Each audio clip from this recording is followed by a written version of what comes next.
የጌታን ምጽአት እንዴት እንጠብቅ? ጌታ በደጅ እንደሆነ የሚነግሩን ብዙ ድምጾችና ምልክቶች አሉ፣ እያየንም ነው። የእግዚአብሔር ቃል ይነግረናል። በዓለም ውስጥ የምናያቸው ብዙ ነውጦች የምናያቸው ምልክቶች ናቸው። ሐዋርያው ጳውሎስ በሁለተኛ ጢሞቴዎስ ምዕራፍ 3 ከ1 እስከ 5 የዘረዘራቸው ፍጹም የሆኑ የመጨረሻ ዘመንን የሚያሳይ ምልክቶች ናቸው። ተፈጽመውም እያየን ነው። ጳውሎስ እንደዚህ ይለዋል፣ ነገር ግን በመጨረሻው ቀን የሚያስጨንቅ ዘመን እንዲመጣ ይህንን እወቅ። ሰዎች ራሳቸውን የሚወዱ ይሆናሉ፣ ገንዘብን የሚወዱ፣ ትምክህተኞች፣ ትዕቢተኞች፣ ተሳዳቢዎች፣ ለወላጆቻቸው የማይታዘዙ፣ የማያመሰግኑ፣ ቅድስና የሌላቸው፣ ፍቅር የሌላቸው፣ እርቅን የማይሰሙ፣ ሐሜተኞች፣ ራሳቸውን የማይገዙ፣ ጨካኞች፣ መልካም የሆነውን የማይወዱ፣ ከዳተኞች፣ ችኩሎች፣ በትዕቢት የተነፉ፣ ከእግዚአብሔር ይልቅ ተድላን የሚወዱ ይሆናሉ። የአምልኮት መልክ አላቸው፣ ኃይሉን ግን ክደዋል። ከእነዚህ ደግሞ ራቅ። ሐዋርያው ጳውሎስ ለጢሞቴዎስ የጻፈለት በሁለተኛ ጢሞቴዎስ ምዕራፍ 3 ከ1 እስከ 5 ያለውን ያነበብኩት ይህንን የመጨረሻው ዘመን ብሎ ጽፎለታል እና በዚህ በመጨረሻው ዘመን ላይ ራሳችንን እናገኘዋለን ማለት ነው። ታዲያ ጌታን መምጣቱን የሚያሳየን ከሆነ የጌታን ምጽአት እንዴት እንጠብቅ? በዓይናችን ውስጥ ብዙ እየሆኑ ያሉ ግራ የሚያጋቡ ነገሮች እየሆኑ ነው። ይሄ ምጥ ነው።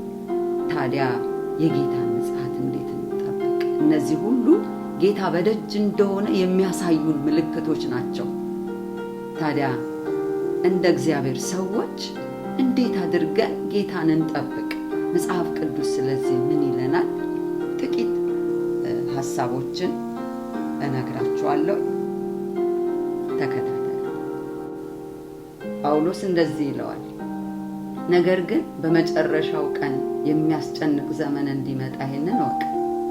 ሰዎች ራሳቸውን የሚወዱ ይሆናሉ፣ ገንዘብን የሚወዱ፣ ትምክህተኞች፣ ትዕቢተኞች፣ ተሳዳቢዎች፣ ለወላጆቻቸው የማይታዘዙ፣ የማያመሰግኑ፣ ቅድስና የሌላቸው፣ ፍቅር የሌላቸው፣ እርቅን የማይሰሙ፣ ሐሜተኞች፣ ራሳቸውን የማይገዙ፣ ጨካኞች፣ መልካም የሆነውን የማይወዱ፣ ከዳተኞች፣ ችኩሎች፣ በትዕቢት የተነፉ፣ ከእግዚአብሔር ይልቅ ተድላን የሚወዱ ይሆናሉ። የአምልኮት መልክ አላቸው፣ ኃይሉን ግን ክደዋል። ከእነዚህ ደግሞ ራቅ። ሐዋርያው ጳውሎስ ለጢሞቴዎስ የጻፈለት በሁለተኛ ጢሞቴዎስ ምዕራፍ 3 ከ1 እስከ 5 ያለውን ያነበብኩት ይህንን የመጨረሻው ዘመን ብሎ ጽፎለታል እና በዚህ በመጨረሻው ዘመን ላይ ራሳችንን እናገኘዋለን ማለት ነው። ታዲያ ጌታን መምጣቱን የሚያሳየን ከሆነ የጌታን ምጽአት እንዴት እንጠብቅ? በዓይናችን ውስጥ ብዙ እየሆኑ ያሉ ግራ የሚያጋቡ ነገሮች እየሆኑ ነው። ይሄ ምጥ ነው። ታዲያ የጌታን ምጽአት እንዴት እንጠብቅ? እነዚህ ሁሉ ጌታ በደጅ እንደሆነ የሚያሳዩን ምልክቶች ናቸው። ታዲያ እንደ እግዚአብሔር ሰዎች እንዴት አድርገን ጌታን እንጠብቅ? መጽሐፍ ቅዱስ ስለዚህ ምን ይለናል? ጥቂት ሐሳቦችን እነግራችኋለሁ። ተከታተሉ። የጌታን ምጽአት እንዴት እንጠብቅ? አንደኛ፣ በንቃት እንጠብቅ። መጽሐፍ ቅዱስ ብዙ ሐሳቦች አሉት። ከዚህ ውስጥ 3 ጥቅሶችን ላንብብ። ማቴዎስ 24:42 ጌታችሁ በምን ሰዓት እንዲመጣ አታውቁምና እንግዲህ ንቁ።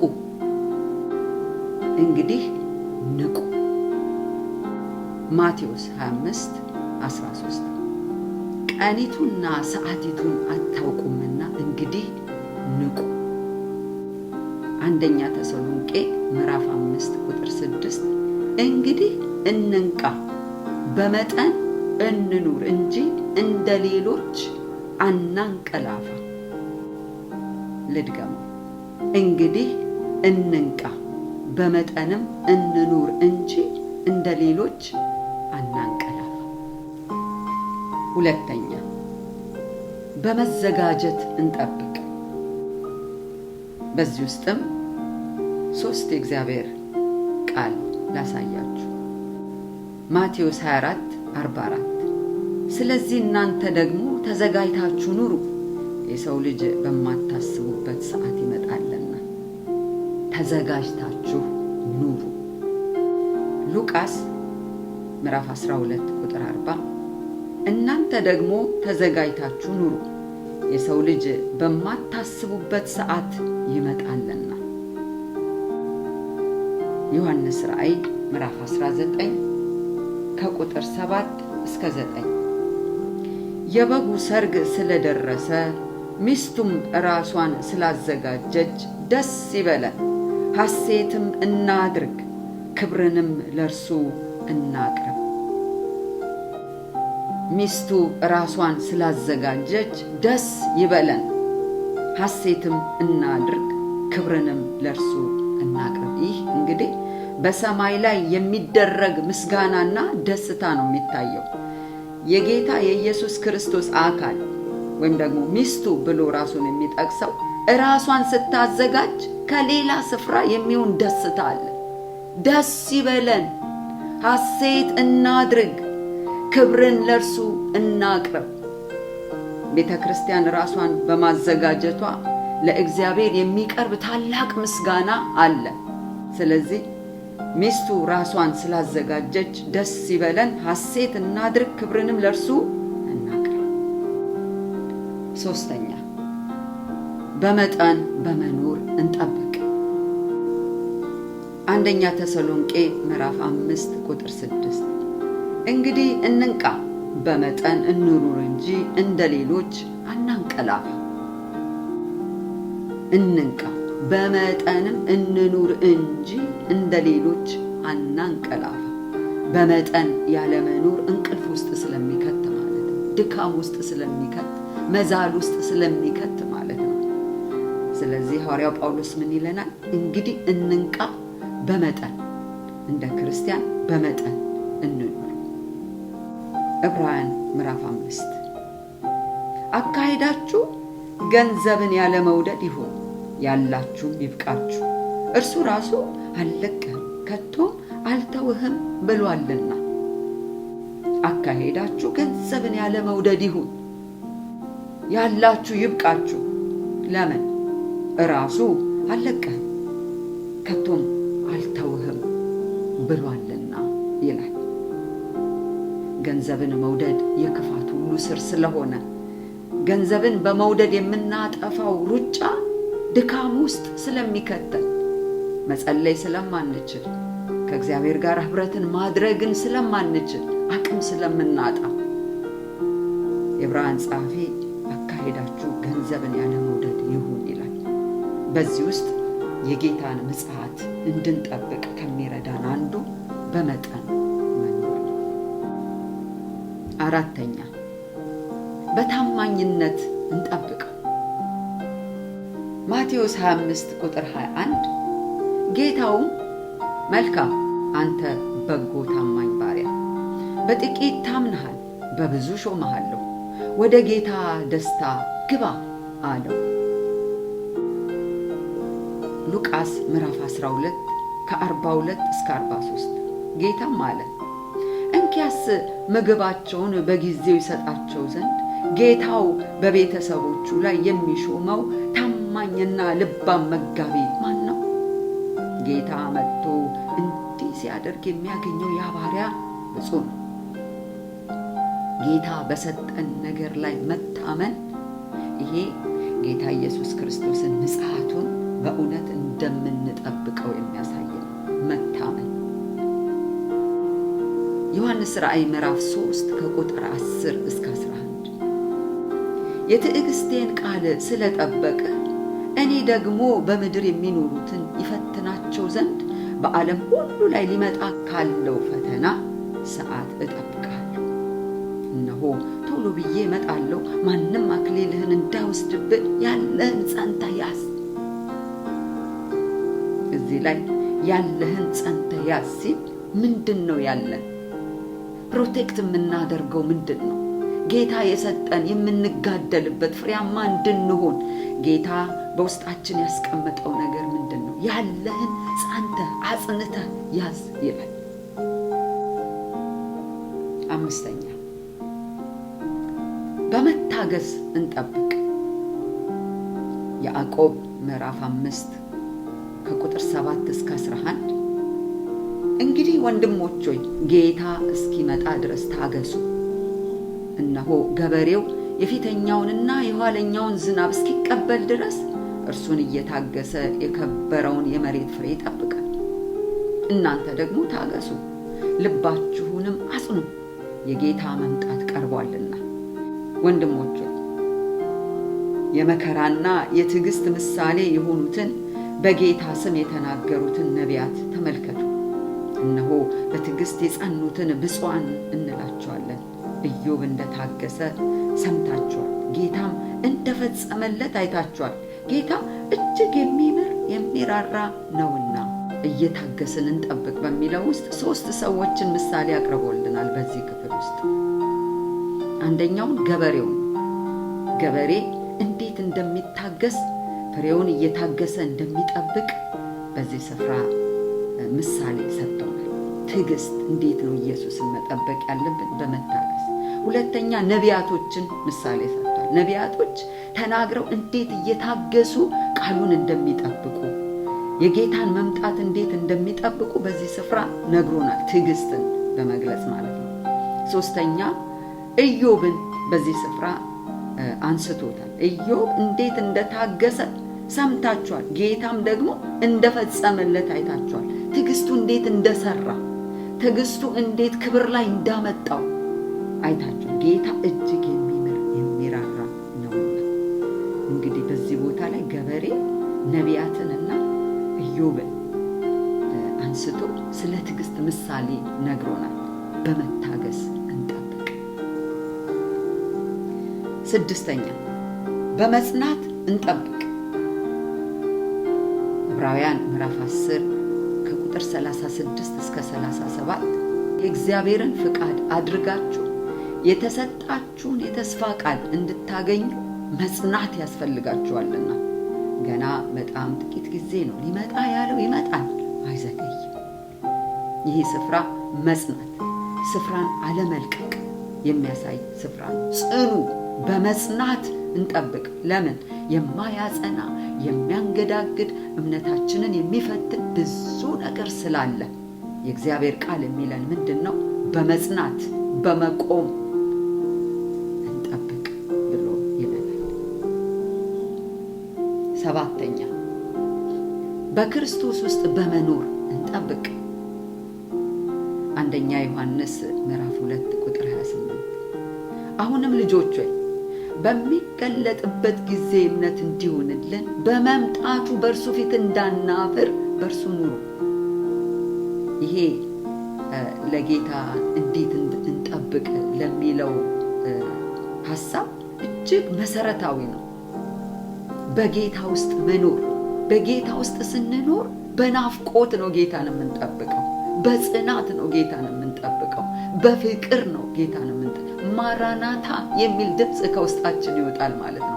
በክርስቶስ ውስጥ በመኖር እንጠብቅ። አሁንም ልጆቹ በሚገለጥበት ጊዜ እምነት እንዲሆንልን በመምጣቱ በእርሱ ፊት እንዳናፈር በእርሱ ኑሩ። 8ኛ በንጽህና እንጠብቅ። ሁለተኛ ጴጥሮስ ምዕራፍ 3 ከቁጥር 11 እስከ 12 ይህ ሁሉ እንዲህ የሚቀልጥ ከሆነ የእግዚአብሔርን ቀን መምጣት እየጠበቃችሁና እያስቸኮላችሁ በቅዱስ ኑሮ እግዚአብሔርንም በመምሰል እንደምን ልትኖሩ ይገባችኋል። ስለዛ ቀን ሰማያት ተቃጥለው ይቀልጣሉ፣ የሰማይን ፍጥረት በትልቅ ትኩሳት ይፈታል። 9 ራስን በእግዚአብሔር ፍቅር በመጠበቅ እንጠብቅ። ጌታን እንዴት እንጠብቀው? ራሳችንን በእግዚአብሔር ፍቅር በመጠበቅ እንጠብቅ። የእግዚአብሔር ቃል ስለዚህ ምን ይላል? ይሁዳ 1:21 ላይ ወደ ዘላለም ሕይወት የሚወስደውን የጌታችንን የኢየሱስ ክርስቶስን ምሕረት ስትጠባበቁ በእግዚአብሔር ፍቅር ራሳችሁን ጠብቁ። ይህ ደግሞ በጣም መሰረታዊ ነገር ነው። በእግዚአብሔር ፍቅር ውስጥ ራስን መጠበቅ። እግዚአብሔር ፍቅሩን ስለሰጠን በእግዚአብሔር ፍቅር ራሳችንን እንጠብቅ ይላል። ፍቅር ራሱ ጋርድ ነው። ፍቅር ራሱ ፕሮቴክት ያደርጋል። በእግዚአብሔር ፍቅር ውስጥ ራስን መጠበቅ፣ ራስን ማስገኘት ብዙ ከጌታ ጋር እንድንጓዝ እስኪመጣ ድረስ ከጌታ ጋር እንድንጓዝ የሚጠብቅ ጉልበት የሚሆን አቅም የሚሆን ነው ማለት ነው። በጌታ ፍቅር ራስን መጠበቅ። 10ኛ ኃጢአተኝነትና ዓለማዊ ምኞትን በመካድ እንጠብቅ። ጌታን እንዴት እንጠብቅ? ኃጢአተኝነትንና ዓለማዊ ምኞትን በመካድ እንጠብቅ። ቲቶ ምዕራፍ 2 ከቁጥር 11 እስከ 13 ሰዎችን ሁሉ የሚያድን የእግዚአብሔር ጸጋ ተገልጧልና ይህም ጸጋ ኃጢአተኝነትንና ዓለማዊ ምኞትን ክደን የተባረከውን ተስፋችንን እርሱም የታላቁን የአምላካችንና የመድኃኒታችንን የኢየሱስ ክርስቶስን ክብር መገለጥ እየጠበቅን ራሳችንን በመግዛት በጽድቅ እግዚአብሔርንም በመምሰል በአሁኑ ዘመን እንድንኖር ያስተምረናል። ይገርማል። በዚህ ቦታ ደግሞ ሐዋርያው ጳውሎስ ለቲቶ የጻፈለት 3 ነገር ላይ ነው በዚህ ቁጥር ላይ የሚነግረን። ቲቶ ምዕራፍ 2 ከቁጥር 11 እስከ 13 ያለው ክፍል የሚነግረን 3 ነገር ነው። የሚያድን የእግዚአብሔር ጸጋ ተገልጧል። አንደኛ ሴቪንግ ግሬስ ብሎ ነው። ይሄ ጸጋ ያድናል። ይሄ ጸጋ ከእግዚአብሔር ጋር ያስታርቃል። ይሄ ጸጋ ያድናል ብሎ ይናገራል። ሁለተኛ ይሄ ጸጋ ሴፓሬት ያደርጋል። ዓለማዊ ምኞትን ክደን ይላል። ይሄ ከእግዚአብሔር ዘንድ የተቀበልነው ጸጋ ዓለማዊ ምኞትን፣ ኃጢአተኝነትን እንድንክድ ሴፓሬት ያደርጋል። 3ኛ ስኩላስ ያስተምራል። የተባረከውን ተስፋችንን እርሱም የታላቁን የአምላካችንና የመድኃኒታችንን የኢየሱስ ክርስቶስን ክብር መገለጥ እየጠበቅን ራሳችን በመግዛት እና በጽድቅ እግዚአብሔርንም በመምሰል በአሁኑ ዘመን እንድንኖር ያስተምረናል። ሴቫስ ሴፓሬታስ ኤንድ ስኩላስ ያድነናል። ኃጢአተኝነትና ዓለማዊ ምኞትን እንድንክድ ያደርገናል። ደግሞ ያስተምረናል። የተባረከውን ተስፋችንን እርሱም የታላቁን የአምላካችን እና የመድኃኒታችንን የኢየሱስ ክርስቶስን ክብር መገለጥ እንድንጠብቅ ያስተምረናል። ራሳችንን መግዛት ያስተምረናል። በጽድቅ እግዚአብሔርንም በመምሰል በአሁኑ ዘመን እንድንኖር ያስተምረናል። ስኩላስ 11ኛ ጠቢብ በመሆንና ጊዜውን በመዋጀት እንጠብቅ። ጌታን እንዴት እንጠብቅ? ጠቢብ በመሆን እና ጊዜውን በመዋጀት እንጠብቅ። ኤፌሶን ምዕራፍ 5 ከቁጥር 15 እስከ 16 እንግዲህ እንደ ጥበበኞች እንጂ ጥበብ እንደሌላቸው ሳይሆን እንዴት እንድትመላለሱ በጥንቃቄ ተጠበቁ። ቀኖቹ ክፉዎች ናቸው፣ ዘመኑን ዋጁት። እንግዲህ በጥበብ መመላለስ፣ ጥበበኞች መሆን ክፉን ዘመን እንድንዋጅ ያደርገናል።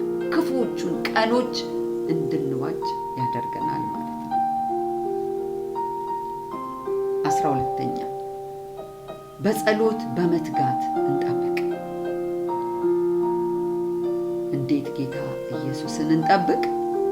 በጸሎት በመትጋት እንጠብቅ። ሉቃስ 21:36 እንግዲህ ሊመጣ ካለው ከዚህ ሁሉ ለማምለጥ በሰው ልጅም ፊት ለመቆም እንድትችሉ ስትጸልዩ ሁልጊዜ ትጉ። እንግዲህ ጌታ ጸሎትና ትጋትን አያይዞ በዚህ ስፍራ ራሱ ጌታ ነው የተናገረው ይህንን ቃል። እንግዲህ ሊመጣ ካለው ከዛ ቁጣ ከዚህ ቁጥር በላይ ያለውን ብታነቡት ምን አይነት ቁጣ እንዳለ የሚናገር ነው። እንግዲህ ሊመጣ ካለው ከዚህ ሁሉ ለማምለጥ በሰው ልጅ ፊትም ለመቆም አቅም እንዲሆንላችሁ ለመቆም እንድትችሉ ስትጸልዩ፣ በመጀመሪያ ጸልዩ ነው የሚለው። ስትጸልዩ ደግሞ ትጉ። ይሄ ደግሞ መቼ? ሁል ጊዜ ስትጸልዩ፣ ሁል ጊዜ ትጉ። 13ኛ የእግዚአብሔርን ቀን መምጣት በማቻኮል እንጠብቅ። ጌታ ኢየሱስን እንዴት እንጠብቅ ይላል? የእግዚአብሔርን ቀን መምጣት በማቻኮል እንጠብቅ። ሁለተኛ ጴጥሮስ ምዕራፍ 3 ከ9 እስከ 12 ለአንዳንዶች የሚዘገይ እንደሚመስላቸው ጌታ ስለ ተስፋ ቃሉ አይዘገይም፣ ነገር ግን ሁሉ ወደ ንስሐ እንዲደርሱ እንጂ ማንም እንዳይጠፋ ወዶ ስለ እናንተ ይታገሳል። የጌታው ቀን ግን እንደ ሌባ ሆኖ ይመጣል። በዚያ ቀን ሰማያት በታላቅ ድምፅ ያልፋሉ፣ የሰማይም ፍጥረት በታላቅ ትኩሳት ይቀልጣል፣ ምድርም በእርሷ ላይ የተደረገው ሁሉ ይቃጠላል። ይህ ሁሉ እንደሚቀልጥ ከሆነ የእግዚአብሔርን ቀን መምጣት እየጠበቃችሁና እያስቻኮላችሁ በቅዱስ ኑሮ እግዚአብሔርንም በመምሰል እንደምን ልትሆኑ ይገባችኋል። ስለዚያ ቀን ሰማያት ተቃጥለው ይቀልጣሉ፣ የሰማይ ፍጥረት በትልቅ ትኩሳት ይፈታል። ስለዚህ የእግዚአብሔር ሕዝቦች ስራ አላቸው ማለት ነው። ምንድነው በዚህ ቦታ ላይ የሚለው? የእግዚአብሔርን ቀን መምጣቱን አቻኩሉት። እንዴት? እየጠበቃችሁ። ይሄ ሃንገር በመሆን ማለት ነው። በመናፈቅ ማራናታ የሚል እንደገና የተሰጠንን አገልግሎት በማገልገል ማቻኩል፣ በቅዱስ ኑሮ በመኖር ማቻኩል፣ እግዚአብሔርን በመምሰል መኖር፣ ይህ ሁሉ ያቻኩላል ማለት ነው። ቤተ ክርስቲያን በእንዲህ አይነት መንገድ ስትኖር የጌታን የኢየሱስን መምጣት ታቻኩላለች ማለት ነው። 14ኛ በመናፈቅ እንጠብቅ። ጌታን እንዴት እንጠብቅ? መምጣቱን በመናፈቅ እንጠብቅ። ሮሜ 8:23 እርሱም ብቻ አይደለም፣ ነገር ግን የመንፈስ በኩራት ያለን ራሳችን ደግሞ የሰውነታችንን ቤዛ የሆነውን ልጅነት እየተጠባበቀን ራሳችን በውስጣችን እንቃትታለን። ዮሐንስ ራእይ ምዕራፍ 22 ቁጥር 20 ይህንን የሚመሰክር አዎን በቶሎ እመጣለሁ ይላል። አሜን። ጌታ ኢየሱስ ሆይ ና። እንግዲህ በዚህ በመጨረሻው ራእይ ላይ ዮሐንስ ነው የሚለው። ይህንን ሁሉ ካየ በኋላ በሚናፍቅ ልብ ምን አለ? አሜን ጌታ ኢየሱስ ሆይ ና። ምን ያህል ክብር እንደሆነ ስለገባው ና ይላል። ቤተ ክርስቲያን ና የሚል ማራናታ የሚል ልብ ሊኖራት ይገባል። ይህንን በውስጧ ልታፈራ ይገባል። ና የሚል ውስጥ የሚናፍቅ ሃንገር የሚሆን ልብ ሊኖራት ይገባል። ስለዚህ በመናፈቅ እንጠብቅ። እግዚአብሔር ይመስገን። 15ኛ እንደ ባለ አእምሮ በማሰብ እንጠብቅ። እንደ ባለ አእምሮ በማሰብ እንጠብቅ። አንደኛ ጴጥሮስ 4:7 ዳሩ ግን የነገር ሁሉ መጨረሻ ቀርቧል፣ እንግዲህ እንደ ባለ አእምሮ አስቡ። ባለ አእምሮ ምንድን ነው የሚያስበው? የጌታ ልጆች የሆኑ እንደ ባለ አእምሮ እንዴት ነው የሚያስቡት? ምን እናስብ? ከዳዊት ዘር የሆነውን ኢየሱስ ክርስቶስን እናስብ። አእምሮአችን ሁል ጊዜ ኢየሱስን እንዲያስብ። አእምሮ እንደ ባለ አእምሮ አስቡ ካለን አማኝ ምንድነው ፕራዮሪቲ ሰጥቶ የሚያስበው? ኢየሱስን። ሁለተኛ ጢሞቴዎስ ምዕራፍ 2 ቁጥር 8 በወንጌል እንደምሰብከው ከሙታን የተነሳውን ከዳዊትም ዘር የሆነውን ኢየሱስ ክርስቶስን አስብ። ሁል ጊዜ አስብ፣ በየቀኑ አስብ። በየደቂቃው አስብ። እንደ ባለ አእምሮ በማሰብ ኢየሱስን እንጠብቅ በሚለው ከዳዊት ዘር የሆነውን ኢየሱስ ክርስቶስን እናስበው። አእምሯችን ሁልጊዜ በዚህ ነገር ኢንጌጅድ መሆን አለበት። እንዳልኳችሁ ኢየሱስን ስናስብ በክርስትና ውስጥ ለመኖር አቅም ይኖረናል። ወደፊት ለመሄድ አቅም ይኖረናል። ዝለት የለም። ኢየሱስን ስናስብ ማለት ክርስትናን እንወደዋለን። በመከራ ለማለፍ ወደ ኋላ አንልም። ኢየሱስን ስናስብ በፊታችን ስናየው ማለት ነው። ጳውሎስ ለዚህ ነው ለጢሞቴዎስ በወንጌል እንደምሰብከው እሱ በሕይወቱ ዘመን ጌታ ኢየሱስ ክርስቶስን ካገኘ በኋላ ሁሉ ጊዜ ኢየሱስን በመስበክ የመጨረሻዋን ጽዋ ጠጥቶ አለፈ፣ ጉልበት ሆኖ ማለት ነውና ለጢሞቴዎስም በወንጌል እንደምሰብከው ከሙታን የተነሳውን ከዳዊት ዘር የሆነውን ኢየሱስ ክርስቶስን አስብ። ስለዚህ ጌታን እንዴት እናስብ? ባለ አእምሮ እንደ ባለ አእምሮ በማሰብ ጌታ ኢየሱስ ክርስቶስን እንጠብቅ። ወንጌልን እናስብ። ዮሐንስ ራእይ ምዕራፍ 3 ቁጥር 3 እንግዲህ እንዴት እንደተቀበልክ እና እንደሰማ አስብ፣ ጠብቀው፣ ንስሐ ግባ።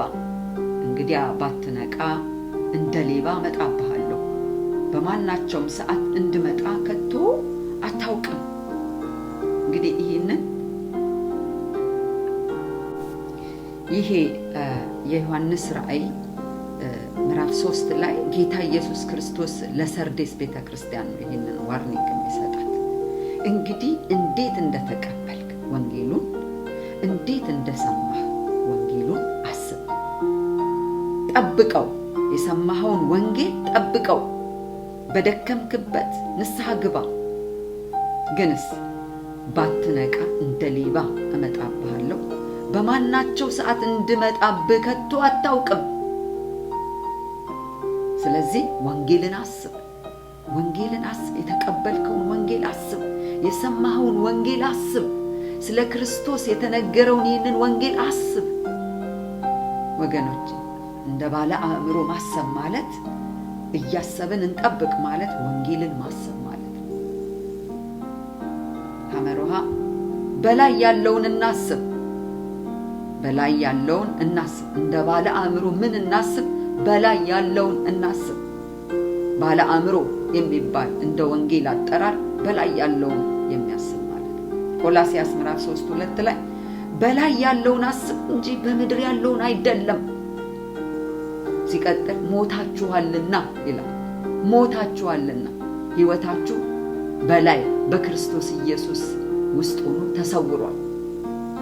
እርሱ ጌታ በሚመጣ ጊዜ ይላል ከእርሱ ጋር ትገለጣላችሁ። አሁን ግን ምንድን ነው ይላል? ሞታችኋል። በላይ ያለውን ያላችሁበትን ቦታ አስቡ ይላል። ይሄ እኮ መባረክ ነው። እንደ ባለ አእምሮ ማሰብ ማለት በላይ ያለውን ማሰብ ማለት ነው። የሎጥን ሚስት አስቧት። ይሄ እንግዲህ ጌታ ኢየሱስ ክርስቶስ የተናገረው እንደ ባለ አእምሮ ማሰብ ቆም ብሎ የሎጥን ሚስት ማሰብ ነው። ምንድን ነው የምናስበው ስለ ሎጥ ሚስት? ሉቃስ 17:32 የሎጥን ሚስት አስቧት። ነፍሱን ሊያድን የሚፈልግ ሁሉ ያጠፋታል፣ ነፍሱን የሚያጠፋ ሁሉ በሕይወት ይጠብቃታል። ይህንን ጌታ ነው ያለው። የሎጥ ሚስት በመላእክ ተሰብካለች። የእግዚአብሔር ሐሳብ ገብቷታል። አሃ ገብቶኛል ብላለች። ልክ መውጣት ስትጀምር ግን ዞረሽ እንዳታይ ተብላ በመላእክት የተሰበከችው በራሱ በእግዚአብሔር መልእክት የተሰበከችው ነገር ግን በውስጧ ያለው ምኞት ስለበለጠና ስላየለ እንዳታይ የተባለችውን የተከለከለችውን ዞር ብላ አየች። ስለዚህ በፊት ያለውን መንገዷን አረስት አደረገባት። እዛው ደርቃ ቀረች ይላል። መሄድ አልቻለችም። አምልጪ የተባለችበት የሚቀጥለውን ኑሮ ለመኖር የእግዚአብሔርን ምሕረት ለማየት አልቻለችም። ለምን? በውስጧ ያለው ነገር አይሎ ዘወር እንድትል አደረጋት። ወገኖች የሎጥን ሚስት አስቧት። ያ ማለት ወደ ኋላ አትመልከቱ፣ ወደፊት እግዚአብሔር ሂዱ ወደሚላችሁ የእግዚአብሔርን ምሕረት እንድትጠባበቁ የጌታ የኢየሱስ ክርስቶስን ምጽአት እንድታገኙት በደስታ እንድትቀበሉ ወደፊት ተመልከቱ፣ ወደኋላ አታስቡ። የሎጥን ሚስት አስቧት። ስለዚህ እንደ ባለ አእምሮ አስቡ ሲል የሎጥ ሚስት የደረሰባት እኔ ላይ አይድረስ በማለት ማሰብ ማለት ነው። በእግዚአብሔር ፊት የከበረውን እናስብ። እንደ ባለ አእምሮ ማሰብ ማለት በእግዚአብሔር ፊት የከበረውን ማሰብ ማለት ነው። ፊልጵስዩስ 4:8 ላይ በቀረውስ ወንድሞች ሆይ እውነተኛ የሆነውን ነገር ሁሉ፣ ጭምትነት ያለበትን ነገር ሁሉ፣ ጽድቅ የሆነውን ነገር ሁሉ፣ ንጹሕ የሆነውን ነገር ሁሉ፣ ፍቅር ያለበትን ነገር ሁሉ፣ መልካም ወሬ ያለበትን ነገር ሁሉ፣ በጎነት ቢሆን ምስጋና ቢሆን እነዚህን አስቡ። እነዚህ ሁሉ በእግዚአብሔር ፊት የከበሩ ናቸው። ስለዚህ እንደ ባለ አእምሮ እያሰብን ኢየሱስን እንጠብቅ ማለት ምን ማለት ነው? እነዚህ አሁን ያነበብኳቸውን ሁሉ በዚህ ውስጥ አእምሯችን ኢንጌጅ አድርገን ጌታን መጠበቅ ማለት ነው። እግዚአብሔር ይመስገን። ጌታ ኢየሱስ ክርስቶስ ይባርካችሁ። አሜን። ማራናታ